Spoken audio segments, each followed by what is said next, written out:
Last ಕ್ಲಾಸಲ್ಲಿ ನಾವು P N junction diode ಬಗ್ಗೆ ಎಕ್ಸ್ಪ್ಲನೇಷನ್ ಕೊಟ್ಟಿದ್ದೆ, ಹೌದಾ? ಪಿ ಎನ್ ಜಂಕ್ಷನ್ ಅಂದರೆ ಏನು? ಪಿ ಎನ್ ಜಂಕ್ಷನನ್ನು ಯೂಸ್ ಮಾಡಿ ಪಿ ಎನ್ ಜಂಕ್ಷನ್ ಡಯೋಡನ್ನು ಹೇಗೆ ಕನ್ಸ್ಟ್ರಕ್ಟ್ ಮಾಡ್ತಾರೆ, ಮತ್ತು ಪಿ ಎನ್ ಜಂಕ್ಷನ್ ಡಯೋಡನ್ನು ಸರ್ಕ್ಯೂಟಲ್ಲಿ ಕನೆಕ್ಟ್ ಮಾಡೋದು ಹೇಗೆ. ಸೊ ಎರಡು ಟೈಪ್ ಕನೆಕ್ಷನ್ಸ್ ಹೇಳಿದ್ದೆ ನಾನು. ಯಾವ್ಯಾವು? ಒಂದು ಫಾರ್ವರ್ಡ್ ಬಯಾಸ್ ಕನೆಕ್ಷನ್ನು, ಇನ್ನೊಂದು ರಿವರ್ಸ್ ಬಯಾಸ್ ಕನೆಕ್ಷನ್ನು, ಹೌದಾ? ಡಯೋಡ್ಗೆ ಎಷ್ಟು ಟರ್ಮಿನಲ್ ಇರ್ತಾವಪ್ಪ? ಎಷ್ಟಿರ್ತವೆ? ಎರಡು. ಯಾವ್ಯಾವುದು? Anode, cathode.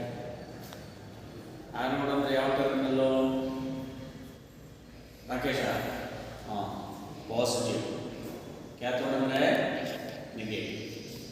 ಕರೆಕ್ಟಾ? ಡಯೋಡನ್ನು ನೀವು ಫಾರ್ವರ್ಡ್ ಬಯಾಸಲ್ಲಿ ಕನೆಕ್ಟ್ ಮಾಡ್ತೀಯ ಅಂತ ಹೇಳಿದರೆ ಆನೋಡನ್ನು ಡಯೋಡಿನ ಆನೋಡನ್ನು ಸೋರ್ಸಿನ ಪಾಸಿಟಿವ್ ಟರ್ಮಿನಲ್ಗೆ ಕನೆಕ್ಟ್ ಮಾಡಬೇಕು. ಡಯೋಡಿನ ಕ್ಯಾಥೋಡನ್ನು ಬ್ಯಾಟರಿಯ ನೆಗೆಟಿವ್ ಟರ್ಮಿನಲ್ಗೆ ಕನೆಕ್ಟ್ ಮಾಡಬೇಕು ಅಂತ ಹೇಳಿದ್ದಾರೆ. ಓಕೆ, ಹೀಗೆ ನಾವು ಡಯೋಡ್ ಬಯಾಸಿಂಗ್ ಅಂತ ಒಂದಿಷ್ಟನ್ನು ಸ್ಟಡಿ ಮಾಡಿದ್ವಿ. ಅದಾದಮೇಲೆ ಹೇಳಿದ್ದೆ ನಾನು, ಈ ಸೆಮಿಕಂಡಕ್ಟರ್ ಡಿವೈಸ್ ಡಯೋಡನ್ನು ಎಲ್ಲಿ ಯೂಸ್ ಮಾಡ್ತೇವೆ, which is the most important application of diode. ಏನು ಹೇಳಿದೆ? ರೆಕ್ಟಿಫೈಯರ್ಸ್, ಹೌದಾ? ರೆಕ್ಟಿಫೈಯರ್ಗಳಲ್ಲಿ ಡಯೋಡ್ಗಳನ್ನು ಯೂಸ್ ಮಾಡ್ತಾರೆ, ರೈಟ್? ಹಾಗಿದ್ರೆ today we should study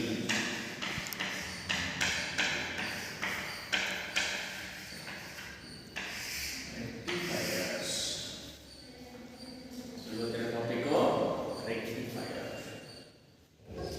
so ಏನು ರೆಕ್ಟಿಫೈಯರ್ ಅಂದರೆ? What you mean by rectifier?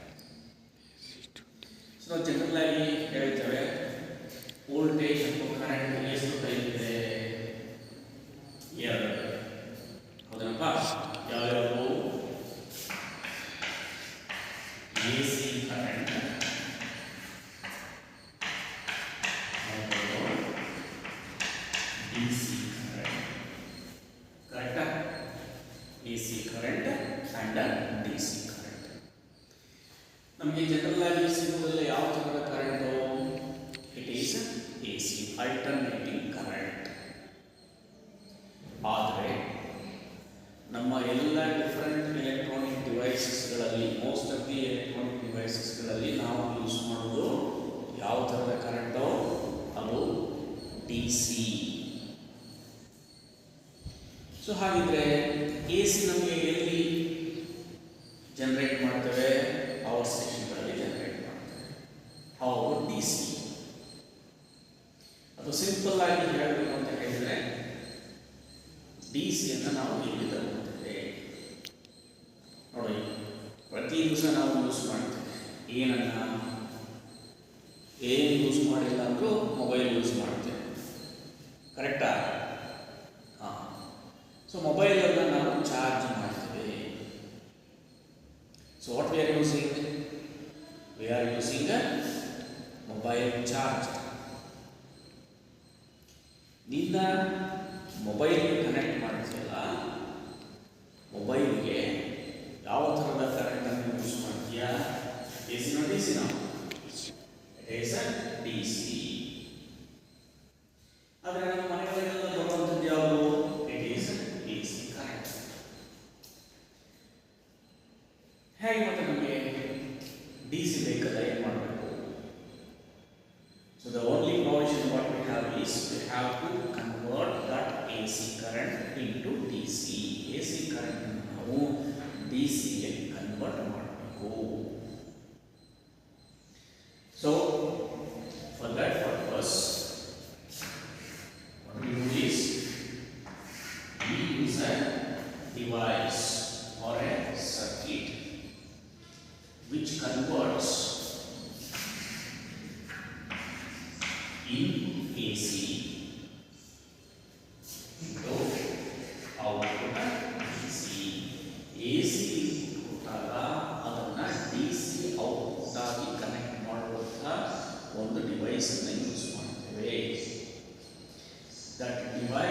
is nothing but your rectifier. Rectifier is nothing but a circuit which converts alternating current input into direct current output. Simple ಆಗಿ ಹೇಳಬೇಕಂದ್ರೆ the circuit which converts AC into DC is called as rectifier. ಇಷ್ಟೇನು definition ತಿಳ್ಕೊಳ್ಬೇಕು. Of course ನಿಮ್ಮ mobile ಚಾರ್ಜಲ್ಲಿ ಬೇರೆ ಬೇರೆ ಸರ್ಕ್ಯೂಟ್ಸ್ಗಳೆಲ್ಲ ಇರುತ್ತೆ, ಅದು ಮುಂದೆ ಬರುತ್ತೆ ಅವಾಗ ಹೇಳ್ತೀವಿ. ಬಟ್ ನಾವು our point is how to convert AC into DC. AC ಅನ್ನು DC ಗೆ ಕನ್ವರ್ಟ್ ಮಾಡೋದು ಹೇಗೆ ಅಂತ. ಸೊ ಅದಕ್ಕೆ ಒಂದು ಸರ್ಕ್ಯೂಟ್ ಇರ್ತದೆ, which is called as rectifier. ಏನು ಮಾಡ್ತದೆ ಇದು? It converts input AC current into output DC. Right. So ಈಗ ನಾವು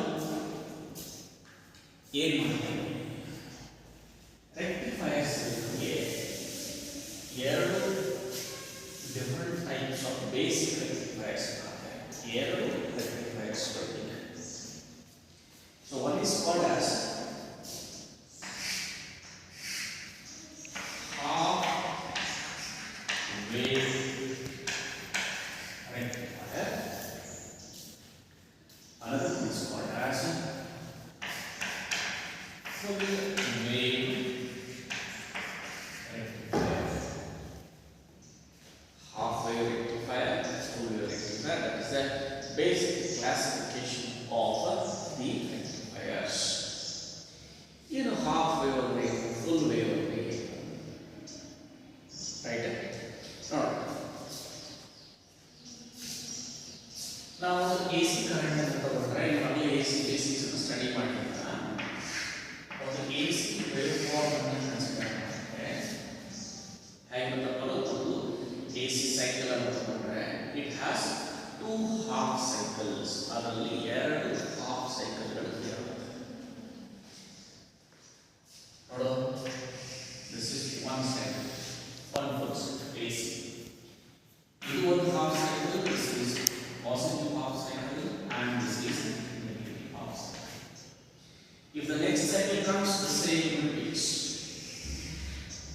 Positive half cycle and negative half cycle. ಹೀಗೆ ಅದು ರಿಪೀಟ್ ಆಗ್ತಾ ಇರುತ್ತೆ. ಈ ಹಾಫ್ ವೇವ್ ರೆಕ್ಟಿಫೈಯರ್ ಅಂದರೆ ಈ AC ಅಂತ ಹೇಳಿ ಏನಾಗ್ತದೆ, ಇದರ ವೇವ್ ಫಾರ್ಮ್ ಎರಡು ಡೈರೆಕ್ಷನ್ ಅಲ್ಲಿ ಫ್ಲೋ ಆಗ್ತಾ ಇರ್ತದೆ. ಒಂದು ಪಾಸಿಟಿವ್ ಇರ್ತದೆ, ಇನ್ನೊಂದು ಸಲ ನೆಗೆಟಿವ್ ಬರುತ್ತೆ. ಆದರೆ DC ಅಂತ ಹೇಳಿದ್ರೆ ಹೇಗಿರುತ್ತೆ, ಅದಕ್ಕೆ ಎರಡು ಡೈರೆಕ್ಷನ್ಸ್ ಇರಲ್ಲ, always flow in a straight, ಒಂದೇ ಡೈರೆಕ್ಷನ್ ಅಲ್ಲಿ ಹೋಗ್ತಾ ಇರುತ್ತೆ. ಗೊತ್ತಿದೆ ಹೌದಾ?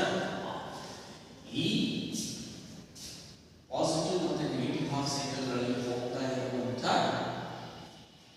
ಹಾಫ್ ಸೈಕಲ್ಸ್ಗಳನ್ನ ಒಂದೇ ಡೈರೆಕ್ಷನ್ ಹೋಗುವ ಹಾಗೆ ಮಾಡಬೇಕು. ಆವಾಗ ನಮಗೆ DC ಅಂತ ಆಗುತ್ತೆ.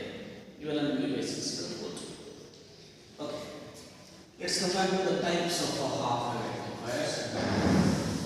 ಈ ಹಾಫ್ ವೇವ್ ರೆಕ್ಟಿಫೈಯರ್ ಮತ್ತೆ ಫುಲ್ ವೇವ್ ರೆಕ್ಟಿಫೈಯರ್ ಅಂತ ಹೇಳಿದೆ. ಮತ್ತೆ ಈ ಫುಲ್ ವೇವ್ ರೆಕ್ಟಿಫೈಯರ್ ಅಲ್ಲಿ ಎರಡು ಬರ್ತದೆ. One is centre tap full wave rectifier. Another one is bridge full wave rectifier. Our basic classification ಹೇಗಿದೆ? half wave rectifier ಮತ್ತೆ full wave rectifier. Full wave rectifier construction ನಲ್ಲಿ ಸ್ವಲ್ಪ ಚೇಂಜ್ ಆಗ್ತದೆ. ಒಂದನ್ನ centre tap full wave rectifier ಅಂತಾರೆ, ಇನ್ನೊಂದನ್ನ bridge full wave rectifier ಅಂತ ಕರೀತಾರೆ. ಓಕೆನಾ? ಸೊ ಈಗ ನಾವು ಫಸ್ಟ್ ಒಂದೊಂದನ್ನೇ ಸ್ಟಡಿ ಮಾಡ್ತಾ first let start with the half wave rectifier. Half wave rectifier ನ ಸ್ಟಡಿ ಮಾಡೋಣ. ಸೊ ಹಾಫ್ ವೇವ್ ರೆಕ್ಟಿಫೈರ್ ಅಂದರೆ ಏನು ಆಗಲೇ ನಿಮಗೆ ತೋರಿಸ್ತಾ ಇದ್ದೆ. ಇನ್ಪುಟ್ ಎ ಸಿಯಲ್ಲಿ ಎರಡು ಸೈಕಲ್ಸ್ಗಳಿರುತ್ತೆ, ಒಂದು ಪಾಸಿಟಿವ್ ಹಾಫ್ ಸೈಕಲ್, ಇನ್ನೊಂದು ನೆಗೆಟಿವ್ ಹಾಫ್ ಸೈಕಲ್. ಎರಡು ಸೇರಿಕೊಂಡು ಒಂದು ಫುಲ್ ವೇವ್, ಫುಲ್ ಸೈಕಲ್ ಆಗುತ್ತೆ. ಹಾಫ್ ವೇವ್ ರೆಕ್ಟಿಫೈರ್ ಏನು ಮಾಡ್ತದೆ, ಇದು ಒಂದು ಹಾಫ್ ಸೈಕಲ್ ಅನ್ನು ಮಾತ್ರ ಮುಂದಕ್ಕೆ ಹೋಗಲಿಕ್ಕೆ ಬರ್ತದೆ, ಇನ್ನೊಂದು ಹಾಫ್ ಸೈಕಲ್ ಹಾಗೆ ಉಳಿಯುತ್ತದೆ, ಇನ್ನೊಂದು ಹಾಫ್ ಸೈಕಲ್ ಔಟ್ಗೆ ಬರುತ್ತೆ. ಸಿ ಅದು ಬರೀ ಪಾಸಿಟಿವ್ ಹಾಫ್ ಸೈಕಲ್ಸ್ಗಳನ್ನು ಮಾತ್ರ ಕಳಿಸುತ್ತೆ ಅಂತ ಹೇಳಿದ್ರೆ ಪಾಸಿಟಿವ್ ಪಾಸಿಟಿವ್ ಪಾಸಿಟಿವ್ ಮಾತ್ರ ಬರ್ತಾ ಇರ್ತದೆ, ಅಂದರೆ ಒಂದೇ ಡೈರೆಕ್ಷನ್. ನೆಗೆಟಿವ್ ಹಾಫ್ ಸೈಕಲ್ಸ್ಗಳಂತ ಹೇಳಿದರೆ ನೆಗೆಟಿವ್ ನೆಗೆಟಿವ್ ನೆಗೆಟಿವ್ ಅದು ಕೂಡ ಒಂದೇ ಡೈರೆಕ್ಷನಲ್ಲಿ ಹೋಗ್ತಾ ಇದೆ ಅಂತ ಅರ್ಥ. ಅಫ್ಕೋರ್ಸ್ ಈ half wave rectifier practically use ಆಗಲ್ಲ, ಯಾಕೆಂದ್ರೆ ನಿಮಗೆ ಗೊತ್ತಾಗುತ್ತೆ. But to know the basic concept of how a diode rectifies the AC, diode rectify ಹ್ಯಾಗ್ ಮಾಡೋದನ್ನು ತೋರಿಸಲಿಕ್ಕೆ ಇದೊಂದು ಬೇಸಿಕ್ ಕಾನ್ಸೆಪ್ಟನ್ನು ಅರ್ಥ ಮಾಡ್ಕೊಳ್ಳೋದು. Right. So half wave rectifier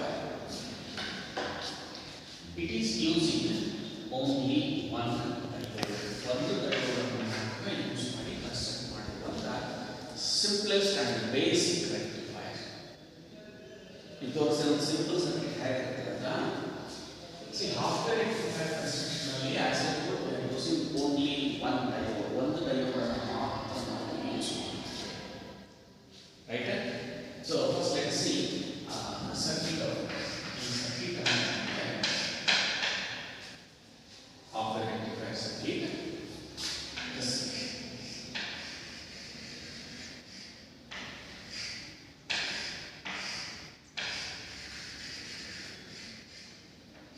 ಇನ್ನು ಟ್ರಾನ್ಸ್ಫಾರ್ಮರ್, ಹೌದಾ? ಈ ಟ್ರಾನ್ಸ್ಫಾರ್ಮರ್ ಇನ್ಪುಟ್ಗೆ ಏನು ಕೊಟ್ಟಿರ್ತೇವೆ ನಾವು, 230 volts AC. ಅದು simply to say AC input ಅನ್ನು ನಾವು ಟ್ರಾನ್ಸ್ಫಾರ್ಮರ್ಗೆ ಕೊಡ್ತೇವೆ ಪ್ರೈಮರಿ ಸೈಡಲ್ಲಿ, ಅದು ಸೆಕೆಂಡರಿ ಸೈಡ್ಗೆ ಬರುತ್ತೆ. But what we need actually, we wanted DC rectifier. ಇಲ್ಲಿ ಯೂಸ್ ಮಾಡ್ತಾ ಇರೋದು ಹಾಫ್ ವೇವ್ ರೆಕ್ಟಿಫೈರ್ ಅಂತ ಹೇಳಿದ್ರೆ ಸಿಂಪ್ಲೆಸ್ಟ್ ಸರ್ಕ್ಯೂಟ್ ತೋರಿಸ್ತೇನೆ.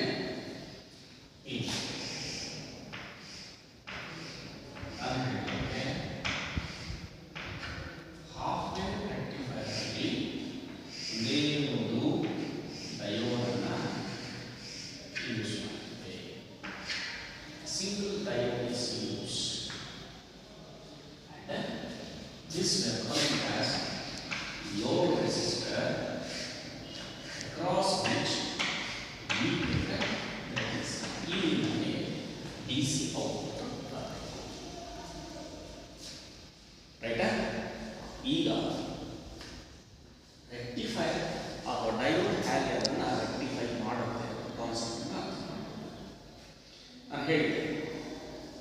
ಡಯೋಡನ್ನು ಎರಡು ಬಯಾಸಲ್ಲಿ ಕನೆಕ್ಟ್ ಮಾಡೋದು, ಒಂದು ಫಾರ್ವರ್ಡ್ ಬಯಾಸ್, ಇನ್ನೊಂದು ರಿವರ್ಸ್ ಬಯಾಸ್. ಫಾರ್ವರ್ಡ್ ಬಯಾಸಲ್ಲಿ ಕನೆಕ್ಟ್ ಮಾಡಿದಾಗ ಏನಾಗುತ್ತೆ, ಅದರ ರೆಸಿಸ್ಟೆನ್ಸು ಬಹಳ ಕಡಿಮೆ ಇರುತ್ತದೆ, ಅಂದರೆ ಮ್ಯಾಕ್ಸಿಮಮ್ ಕರೆಂಟು ಅದರಲ್ಲಿ ಫ್ಲೋ ಆಗುತ್ತೆ. ಕರೆಕ್ಟ್. ಅದೇ ರಿವರ್ಸ್ ಬಯಾಸಲ್ಲಿ ಕನೆಕ್ಟ್ ಮಾಡಿದಾಗ ಏನಾಗುತ್ತೆ, ಆವಾಗ ಡಯೋಡಿನ ರೆಸಿಸ್ಟೆನ್ಸು ವೆರಿ ಮಚ್ ಹೈ ಆಗಿಬಿಡ್ತದೆ. It becomes very very high and it doesn't conduct any current. ಹೌದಾ? This is what I told in the previous class. So that's why I always say that a diode should be connected in forward bias. Right? Okay. ಈಗ ಇಲ್ಲಿ ನಮಗೆ ಹೇಗೆ output ಬರುತ್ತೆ ಅನ್ನೋ concept ಈ terminal secondary of the ಟ್ರಾನ್ಸ್ಫಾರ್ಮರ್ನ A B point ಅಂತ ಕರೀತೀವಿ. Point A right. ಪ್ರೈಮರಿಯಿಂದ ಸೆಕೆಂಡರಿಗೆ ಬರುತ್ತೆ ಒಂದೇ ಒಂದು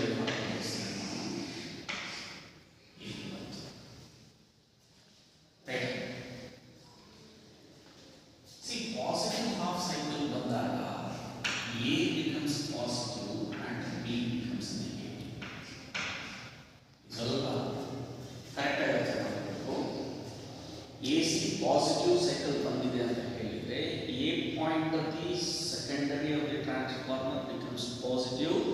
B becomes a negative. Then you have to observe the circuit. This is positive terminal. Where is it connected? It is connected to the anode of the diode.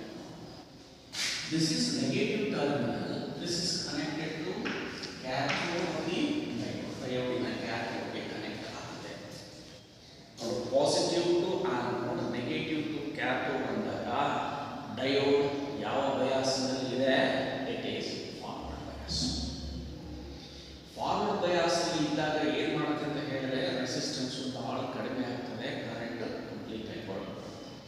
So ಆ ಟೈಮಲ್ಲಿ which part of the AC is passing connect to the diode? Positive side. ಅವಾಗ ಏನಾಗುತ್ತೆ, ಈ positive part ಇಲ್ಲಿ ಬಂದ್ಬಿಟ್ಟು ಇನ್ನ load resistor ಕಾಣಿಸುತ್ತೆ. ಅಂದರೆ ಔಟ್ಪುಟ್ ಟೈಮ್ಗೆ ಪಾಸಿಟಿವ್ ಹಾಫ್ ಸೈಕಲ್ ಬಂದ್ಬಿಟ್ಟು ಇದು DC voltage. Positive half cycle is passed out. It has appeared at the load resistor. ಇದು ಯಾವಾಗ ಪಾಸಿಟಿವ್ ಹಾಫ್ ಸೈಕಲ್ ಇನ್ಪುಟ್ ಬಂದಾಗ, ಪಾಸಿಟಿವ್ ಹಾಫ್ ಸೈಕಲ್ ಮುಗಿದ ತಕ್ಷಣ ಏನಾಗ್ತದೆ, ನೆಗೆಟಿವ್ ಹಾಫ್ ಸೈಕಲ್ ಸ್ಟಾರ್ಟ್ ಆಗ್ತದೆ. Then what happens, point A of the transformer becomes negative and point B becomes positive. This is very much important. Point A becomes terminal A becomes negative and terminal B becomes positive. Now diode ಏನಾದರೂ check ಮಾಡಿದ್ದೇವೆ? ಇಲ್ಲ. The connection is as it is. Now you observe. Point A is negative. Where is it connected? It is connected to anode of the diode. Point B, terminal B is connected, which is positive now. It is connected to cathode of the diode. ನೋಡ್ತಾ ಇದ್ದೀರಾ? ಆನೋಡು negative terminal connect ಆಯಿತು, cathode positive terminal connect ಆಗಬೇಕಾಯಿತು. ಅದು diode ಯಾವ bias ಇದು? It goes into reverse bias. When the diode enters into the reverse bias, its resistance will be increasing like anything. ತುಂಬಾ ಜಾಸ್ತಿ ಆಗಿರುತ್ತೆ. ಹೌದಾ? ಏನಾದರೂ ಕರೆಂಟ್ ಅದರಲ್ಲಿ ಪಾಸ್ ಆಗುತ್ತಾ? ಇಲ್ಲ. Negative half cycle, negative or reverse ಬಯಾಸ್ಗೆ ಡಯೋಡ್ ಬಂದಾಗ ಯಾವ ಸೈಕಲ್ ಪಾಸ್ ಬರ್ತಾ ಇದೆ? ಇದಕ್ಕೆ ಇನ್ಪುಟ್ಗೆ ನೆಗೆಟಿವ್ ಹಾಫ್ ಸೈಕಲ್ ಬರ್ತಾ ಇದೆ. ಇದು ಇಲ್ಲಿ ಪಾಸ್ ಆಗುತ್ತಾ? ಆಗುತ್ತಾ? ಇಲ್ಲ. ಯಾಕೆ? ಇದು ರಿವರ್ಸ್ ಬಯಾಸ್ ಆಗಿದೆ. ಅಂದರೆ negative half cycle does not appear at the load resistor. ಏನು ಬಂತು? ಓನ್ಲಿ ಪಾಸಿಟಿವ್ ಹಾಫ್ ಸೈಕಲ್ ಬಂತು. ರೈಟ್? ಮತ್ತೇನಾಗುತ್ತೆ? It continues. ಮತ್ತೆ ಪಾಸಿಟಿವ್ ಹಾಫ್ ಸೈಕಲ್ ಬರುತ್ತೆ, ನೆಗೆಟಿವ್ ಹಾಫ್ ಸೈಕಲ್ ಬರುತ್ತೆ. ನೋಡಿ, ಮತ್ತೆ ಪಾಸಿಟಿವ್ ಹಾಫ್ ಸೈಕಲ್ ಬಂದಾಗ ಈ ಟರ್ಮಿನಲ್ ಪಾಸಿಟಿವ್ ಆಗುತ್ತೆ, ಬಿ ಟರ್ಮಿನಲ್ ನೆಗೆಟಿವ್ ಆಗುತ್ತೆ, ಆನೋಡ್ ಪಾಸಿಟಿವ್, ಕ್ಯಾಥೋಡ್ ನೆಗೆಟಿವ್ ಆಗುತ್ತೆ. ಈ ಪಾಸಿಟಿವ್ ಹಾಫ್ ಸೈಕಲ್ ಹೊರಗಡೆ ಬರುತ್ತೆ. Right? As soon as positive half cycle is finished, negative half cycle starts. Then A becomes negative, B becomes positive, negative to anode, positive to cathode. Once again, reverse bias. Diode does not have that. Right? ಇದೇ ತರದ್ದು repeat ಆಗ್ತಾ ಹೋಗ್ತಾ ಇದೆ. ಹೀಗೆ repeat ಆಗ್ತಾ ಹೋಗುತ್ತೆ. ನೋಡು, input ಸೈಕಲ್ಸ್ಗಳನ್ನ observe ಮಾಡು, ಔಟ್ಪುಟ್ ಸೈಕಲ್ಸ್ಗಳನ್ನ ಅಬ್ಸರ್ವ್ ಮಾಡಬಹುದು.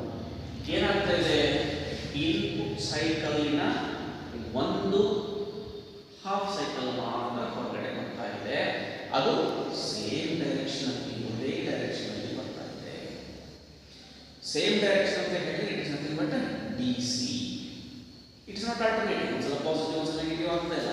ಈ ಬರೀ ಪಾಸಿಟಿವ್ ಸೈಕಲ್ ಇದೆ. ಕರೆಕ್ಟಾ? ಅಂದರೆ we are getting a single direction output or DC output, but in that DC only half cycle is coming out. ಅಂದರೆ ಈ ಸರ್ಕ್ಯೂಟ್ ಏನು ಮಾಡ್ತದೆ, half wave only positive half cycle ಅನ್ನು ಮಾತ್ರ ರೆಕ್ಟಿಫೈ ಮಾಡ್ತಾ ಇದೆ. That is why it is called as half wave rectifier. ಅರ್ಥಾಗಿದೆಯಾ? Simple concept. ಇದೇ ಕಾನ್ಸೆಪ್ಟ್ ನ ಇಟ್ಕೊಂಡ್ರೆ ನೀವು ಫುಲ್ ವೇವ್ ರೆಕ್ಟಿಫೈಯರ್ ನ ಅರ್ಥ ಮಾಡ್ಕೊಳ್ಳಿಕ್ಕೆ ಈಸಿ ಆಗುತ್ತೆ. Right? Half wave rectifier is so basically ಇನ್ನೊಂದು ರಿಪೀಟ್ ಮಾಡ್ತೇನೆ, ಬ್ರೀಫ್ ಆಗಿ ನೋಡ್ಕೋ. ರೆಕ್ಟಿಫೈಯರ್ ಅಂದ್ರೇನು? It is a circuit which converts AC into DC or AC into DC ಆಗಿ ಕನ್ವರ್ಟ್ ಮಾಡುವಂಥ ಸರ್ಕ್ಯೂಟ್. ಸೊ ಎಷ್ಟು ಟೈಪ್ಸ್ ಅಂತ ಹೇಳಿದ್ರಲ್ಲಿ ಕಿರಣ? 2 ಟೈಪ್ಸ್. ಯಾವ್ಯಾವ ಹೇಮಂತ ಹೇಳ್ತಾ ನೋಡ, ಹೇಳಲಿ. Half wave rectifier, full wave rectifier. So full wave rectifier ಅಲ್ಲಿ ಮತ್ತೆ ಏನು ಬರ್ತದೆ, ಯಾವ್ಯಾವ ಅಂತ ಹೇಳಿದೆ? Centre tapped full wave rectifier and bridge rectifier. ಹೌದಾ? ಸೊ ಫಸ್ಟ್ ನಾವು ಹಾಫ್ ವೇವ್ ರೆಕ್ಟಿಫೈಯರ್ ಅಂತ ನೋಡಿ. Half wave rectifier it rectifies or it converts or it passes only positive half cycle of the or only one half cycle of the AC input. That's why it's called as a half wave rectifier. So if you take a half wave rectifier, to construct a half wave rectifier, it is very simple. What we need is one transformer, one diode and a load resistor. ಹಾಗೆ half wave ರೆಕ್ಟಿಫೈಯರ್ಗೆ AC input ಅನ್ನು ಕೊಟ್ಟಾಗ only one half cycle comes out from it ಅನ್ನೋದನ್ನ ಇದಕ್ಕೆ ತೋರಿಸ್ತಾ ಇದ್ದೇನೆ. ರೈಟಾ? This is what half wave rectifier, how it works. ಎರಡು steps introduce ಆಗ್ತದೆ. When input AC comes, terminal secondary of A it becomes positive and B becomes negative. Anode is connected to positive, cathode is connected to negative, so it is forward bias, so positive half cycle comes out. When the input enters into the negative half cycle, A becomes negative, B becomes positive. Diode can reverse bias. Reverse bias means it doesn't conduct anything, so negative half cycle will not come out to the output side. So if you observe here, positive half cycle ಬಂದಾಗೆಲ್ಲ output ಬರ್ತಾ ಇದೆ, negative half cycle ಬರ್ತಾ ಇಲ್ಲ. ಅಂದ್ರೆ rectifies only positive half cycle. That's what it's called as half wave rectifier.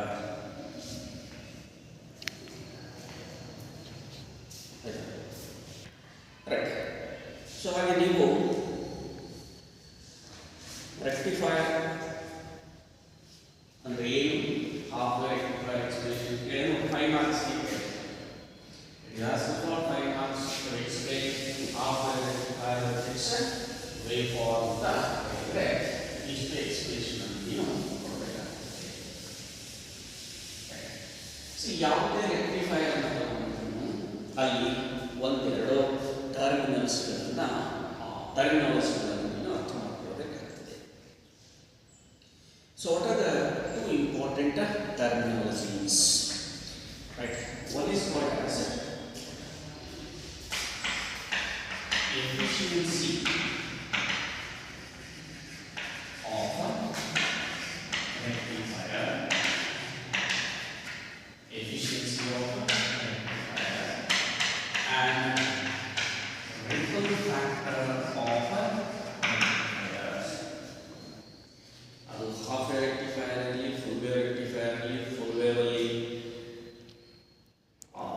Centre tap ಇರಲಿ ಅಥವಾ bridge ಇರಲಿ, ಯಾವುದೇ ರೆಕ್ಟಿಫೈಯರ್ ಅಲ್ಲಿ ಅದರಲ್ಲಿ ನಮಗೆ ಎರಡು ಟರ್ಮಿನಾಲಜಿಗಳು ಇಂಪಾರ್ಟೆಂಟ್ ಆಗುತ್ತೆ. One is efficiency of rectifier, another one is called as ripple factor. ಎರಡು ಇಂಪಾರ್ಟೆಂಟ್ ಡೆಫಿನೇಷನ್ಸ್ ಒಂದೊಂದು ಮಾರ್ಕ್ಸ್ಗೆ ಕೇಳ್ತಾರೆ.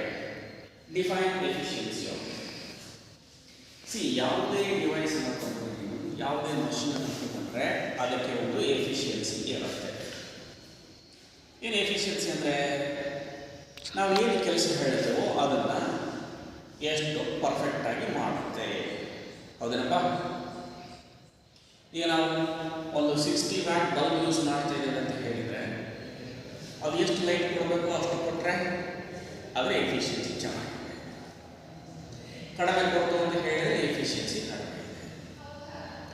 ಬೈಕನ್ನು ಯೂಸ್ ಮಾಡ್ತಾ ಇದೆಯಾ, ಇಷ್ಟು ಸ್ಪೀಡಲ್ಲಿ ಹೋಗಬೇಕು ಅಂತ ಹೋಗ್ತಾ ಇತ್ತು ಅಂತ ಹೇಳಿದರೆ ಅದರ ಎಫಿಷಿಯನ್ಸಿ ಚೆನ್ನಾಗಿದೆ, ಇಲ್ಲ ಅಂದರೆ ಕಡಿಮೆ ಇದೆ. ಹೌದಾ? ಸಿಮಿಲರ್ಲಿ ಎಫಿಷಿಯನ್ಸಿ ಆಫ್ ರೆಕ್ಟಿಫೈಯರ್ ಅಂದರೆ ಏನು? ರೈಟ್? ರೆಕ್ಟಿಫೈಯರ್ ಎಫಿಷಿಯನ್ಸಿ ನಾವೇನು ಮಾಡ್ತೇವೆ? ರೆಕ್ಟಿಫೈಯರ್ಗೆ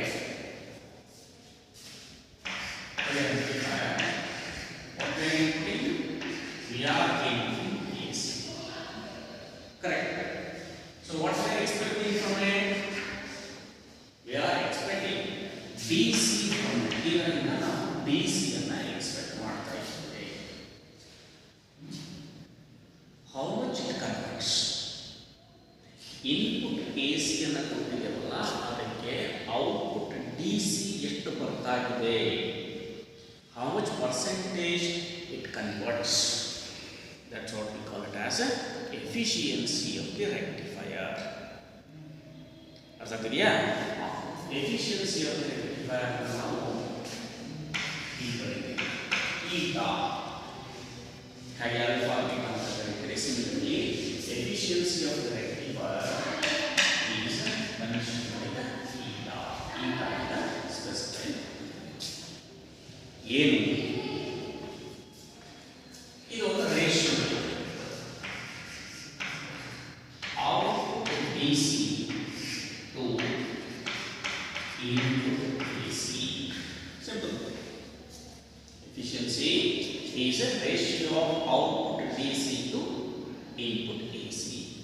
ಎಷ್ಟು ಇನ್ಪುಟ್ ಎಸಿ ಕೊಟ್ಟಿದ್ಯಾ ಅದಕ್ಕೆ ಎಷ್ಟು ಡಿಸಿ ಔಟ್ಪುಟ್ ಬಂತು ಅದನ್ನು ನಾವು efficiency of rectifier. Simple definition. What is the efficiency of rectifier? It is the ratio of DC output to the AC input. Simple input product DC by AC. Just to DC ಬಂದು ಕೊಟ್ಟಿರೋ AC input. Right? That is what the rectifier efficiency. ಮತ್ತೆ ಇನ್ನೊಂದು term ಹೇಳಿದ್ರೆ ripple factor. ಹೌದಾ? Ripple ನೋಡಿ, ಈಗ ನಿಮಗೆ half rectifier output ತೋರಿಸ್ಬೇಕಾದ್ರೆ ಹೇಗೆ ತೋರಿಸಿದೆ ನಾನು? ಹಿಂಗೆ. ಹೌದಾ? ಈಗ ನಾನು ಡಿ ಸಿ ಅಂತ ಕರೆದ್ಬಿಟ್ಟೆ, ಬಟ್ ಆ್ಯಕ್ಚುಲಿ 100% ಡಿ ಸಿ ಅಂತ ಹೇಳಬೇಕು. It should be straight line. ಈಗ ಒಂದು ಸ್ಟ್ರೇಟ್ ಲೈನಲ್ಲಿ ಇರಬೇಕು. ಆದರೆ ಅದೇನಾಗಿದೆ, ಇನ್ನೂ ಅದು ಸೈಕಲ್ಸುವ ಈ ಸೈನುಸಾಯ್ಡಲ್ ವೇವ್ ಫಾರ್ಮ್ಗೆ ಕಾಣಿಸ್ತಾ ಇದೆ, ಸ್ಟ್ರೈಟ್ ಇಲ್ಲ. ಹೌದಾ? ಅಂದರೆ ಯಾಕೆ ಆಗ್ತದೆ? It is because the circuit can convert complete AC into DC, but depending on some practical difficulties, 100% AC cannot be converted into DC. ಅದರ ಅರ್ಥ ಏನು? ನೀನೇನು ಔಟ್ಪುಟ್ ತಗೊಂಡಿದೆಯಲ್ಲ ಅದರಲ್ಲಿ ಇರುವಂಥದ್ದು ಪೂರ್ತಿ ಡಿ ಸಿ ಅಲ್ಲ. ಡಿ ಸಿ ಅಲ್ಲ ಅಂದರೆ ಏನು? ಅದರಲ್ಲಿ ಸ್ವಲ್ಪ ಎ ಸಿ ಕಂಪೋನೆಂಟು ಉಳ್ಕೊಂಡು ಬಿಟ್ಟಿದೆ, ಪ್ಯೂರ್ ಆಗಿಲ್ಲ. ಅರ್ಥ ಆಗಿದೆಯಾ? ಅದನ್ನೇ ನಾವು ರಿಪಲ್ ಫ್ಯಾಕ್ಟರ್ ಅಂತ ಕರೀತೇವೆ. Ripple factor is a ratio of AC components present in the output to the DC. DC ಬಂದಿದೆಯಲ್ಲ ರೆಕ್ಟಿಫೈಯರ್ ಔಟ್ಪುಟ್, ಅದರಲ್ಲಿ ಎಷ್ಟು ಉಳ್ಕೊಂಡು ಬಿಟ್ಟಿದೆ ಇನ್ನು AC. ಏನೋ ಒಂದು ಫಿಲ್ಟರ್ ಮಾಡ್ತಿರ್ತೀಯ, 100% ಫಿಲ್ಟರ್ ಆಗುತ್ತಾ? ಇಲ್ಲ, ಏನೋ ಸ್ವಲ್ಪ ಉಳ್ಕೊಂಡಿರ್ತದೆ. ಈಗ ಟೀಯನ್ನು ಫಿಲ್ಟರ್ ಮಾಡ್ತೀಯ, ಸ್ವಲ್ಪ ಸ್ವಲ್ಪ ಟೀ ಪೌಡರ್ ಉಳ್ಕೊಂಡ್ಬಿಟ್ಟಿರ್ತದೆ ಟೀನಲ್ಲಿ. ಹಾಗೆಯೇ ನೀನೇನು ಎಕ್ಸ್ಪೆಕ್ಟ್ ಮಾಡ್ತಾ ಇದೆಯಾ? 100% ಡಿ ಸಿಯನ್ನು ಎಕ್ಸ್ಪೆಕ್ಟ್ ಮಾಡ್ತಾ ಇದೆಯಾ? ಆದರೆ ಸ್ವಲ್ಪ ಅಲ್ಪ ಸ್ವಲ್ಪ ಎ ಸಿ ಕಂಪೋನೆಂಟು ಉಳಿದಿರುತ್ತದೆ. ಆ ರೇಷಿಯೋವನ್ನು ತೋರಿಸ್ತಾ ಇರಲ್ಲ ಅದನ್ನು ನಾವು ಏನಂತ ಕರೀತೇವೆ ripple factor. Ripple factor is equal to AC components in rectifier output to the DC component. Output ಅಲ್ಲಿ ಬಂದಿರುವ DC ಕಂಪೋನೆಂಟ್ ಅಲ್ಲಿ ಎಷ್ಟು ಕ್ವಾಂಟಿಟಿಯ AC ಉಳ್ಕೊಳ್ತು ಅದನ್ನ ನಾವು ರಿಪಲ್ ಫ್ಯಾಕ್ಟರ್ ಅಂತ ಕರೀತೇವೆ in the form of ratio. Ripple factor ಕಡಿಮೆ ಇದ್ರೆ ಅದರ ಅರ್ಥ ಹೆಚ್ಚು ಹೆಚ್ಚು DC ಔಟ್ಪುಟ್ ಬಂದಿದೆ ಅಂತ. ಓಕೆ, ಈಗ ನೀವು ಎರಡು ಟರ್ಮಿನಾಲಜಿಗಳನ್ನು ನೆನಪಿಟ್ಕೊಳ್ಬೇಕು. ಇದು ಎಲ್ಲ ಟೈಪ್ ಆಫ್ ರೆಕ್ಟಿಫೈರ್ಸ್ ಅಪ್ಲೈ ಆಗ್ತದೆ. ಅದು ಹಾಫ್ ವೇವ್ ಇರಲಿ, ಫುಲ್ ವೇವ್ ಇರಲಿ, ಸೆಂಟ್ರಲ್ ಟ್ಯಾಪ್ ಇರಲಿ, ಬ್ರಿಡ್ಜ್ ಇರಲಿ. This is what the basic concept of how a diode rectifies. Diode ಹಾಗೆ rectify ಮಾಡಿ ನಿಮಗೆ AC ನ DC ಗೆ ಕನ್ವರ್ಟ್ ಮಾಡುತ್ತೆ ಅಂತ. ಆಗ ಹೇಳಿದ್ರೆ ನಾನು ಇದು ಪ್ರಾಕ್ಟಿಕಲಿ ಯೂಸ್ ಆಗುವಂಥದ್ದು ಅಲ್ಲ. only to understand the concept. Based on this we are going developing different types of rectifiers. ಯಾವುದು ಪ್ರಾಕ್ಟಿಕಲಿ ಯೂಸ್ ಆಗುತ್ತೆ. Okay, so that we shall go on seeing in the next classes. Okay, right.